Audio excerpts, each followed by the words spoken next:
What today brings is an opportunity for me to stand in front of you and chase a dream. Bret Bielema says his dream is to bring Arkansas its first ever SEC championship. The Hogs haven't captured a league title since 1989 under Ken Hatfield, a span of 24 years. The new Head Hog plans to snap that streak by following a blueprint laid out by the most famous head hog of them all. Frank Broyles may be the smartest coach I was ever associated with. Back in the mid-1940s, Baylor assistant coach Frank Broyles recruited Hayden Fry to play quarterback for the Bears. 15 years later, Broyles recruited Fry again, this time as one of his assistants in Fayetteville. He was one of the first coaches I hired here at Arkansas, but Hayden was a coach on the field. Phenomenal man, and I copied so many things in my coaching techniques from Coach Broyles, and particularly making the game a lot of fun to play. Fry's one of many Broyles proteges who went on to become a head coach. In fact, Broyles produced so many good coaches from his staff, there's an award named after him for the top assistant in the country. That trait passed on to Fry and eventually to Bielema, who's already had 3 former assistants become head coaches. All these guys coached for me, and this is quite a staff here. There's Bobby Stoops and Dan McCorney and Barry Alvarez and Bill Snyder. If you're going to be successful, if you're going to be a winner, you've got to surround yourself with winners. That's why I had 22 assistant coaches become head coaches. They were winners. Coach Broyles did the same thing. It's a team game. It's a team sport, and your head coach can't do it all. All he can do is organize and lead. The work is done by assistant coaches. They're handling on the field 7 days a week, and they've got to be able to motivate them and be able to select the right ones and keep them interested in wanting to be winners. And that's where you win, is get good assistant coaches. Bielema's play style also harkens back to Broyles, built on a steady foundation of running the football. I love that philosophy because in my day, that's what most of us did. I believe balance is the key.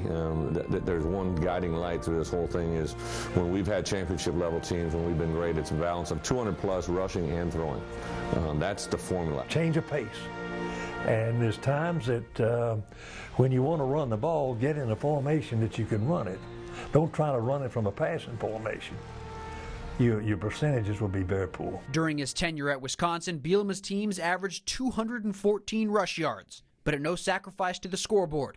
His Badgers put up more than 32 points per game and even got accused of running up the score in 2010 after hanging 83 on Indiana. It's a very physical type of game. It's a very downhill, come at you, running and throwing the football.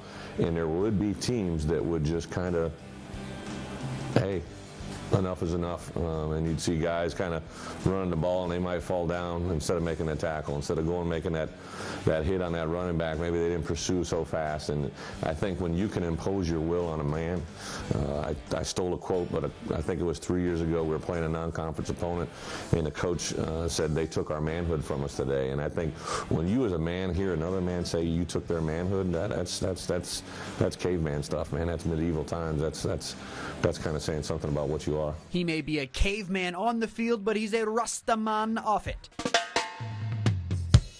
After a spiritual experience on a cruise, Bielema regularly listens to reggae music and wears sandals around the office. Just got off the ship and walked over to a little local joint that was playing some reggae, had a live band, everybody was happy, and it kind of just made a huge impression. I bought their CD and kind of gathered a couple other CDs along the way and came back to Iowa City, and I'd listen to reggae all the time, you know, and I was really began to captivate my mind. And then it was probably the second or third year I was on a cruise, and I really noticed that everybody was just so happy all the time on the ship, off the ship, on these islands, and everybody was wearing either no shoes or sandals the whole time. And it made a huge impression because we got back, it was the middle of February, and I went and did a speaking clinic for the Glacier Clinics in New York, New Jersey, I believe it was. And the guy that picked me up was mad. And there were people that were walking on the streets, they were mad, and they were all in tight shoes and boots. And, you know, I always said, you know, the world would be a better place if everybody could wear flip-flops. So Yeah, we have flip-flop Fridays, which is on Friday, which is the day before the game. I want everyone to be as loose as possible. So out of practice, I'll be wearing flip-flops and just want our kids to know that, hey, I'm relaxed. You can be relaxed too. When he's away from the game, Bielema's a family man at heart. And now he has a family of his own, ready to plant roots in the natural state. It's kind of a neat period in my life. I waited 42 years to get married and married the best possible person I could ever meet on this earth. So really enjoyed just growing with her as a couple, as a husband and wife.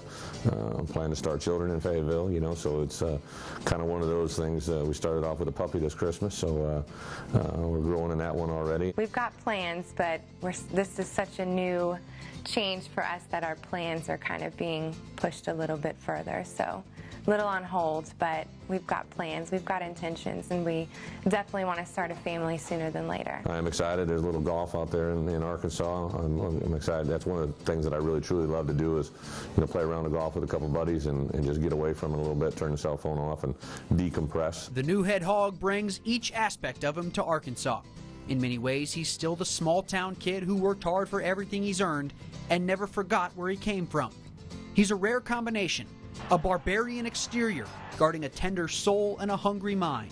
But most importantly, Bret Bielema is a winner. He has a background of what it takes to win. He's been in tough situations. He's made them successful, and that's what we have to do here. I think it all starts with Bret Bielema, believing in Bret Bielema. I don't think there's a task that Bret has ever encountered that he didn't think he couldn't whip. He has that much confidence. He's very positive. The Arkansas players are going to love playing for him. Sadly, football season's still more than a half a year away, but you'll get your first glimpse of Bret Bielema in coaching action in the upcoming spring football practices. Now, before we wrap up here, we want to thank Coach Bielema for granting us this unprecedented exclusive access into his life, his family, and his friends, not to mention Coach Hayden Fry for welcoming us into his home in Nevada, Kai Tagami here in Northwest Arkansas, and Reverend Dan Swinson for catching up with us on the phone. Also want to thank our sports director, Jason Carroll, and chief photographer, Ben Goodwin, for putting in long hours to help out with this show. This has been a Razorback Nation special from the Hog Farm to Head Hog. We hope you enjoyed it. I'm Adam Alter. Thank you for watching. Good night.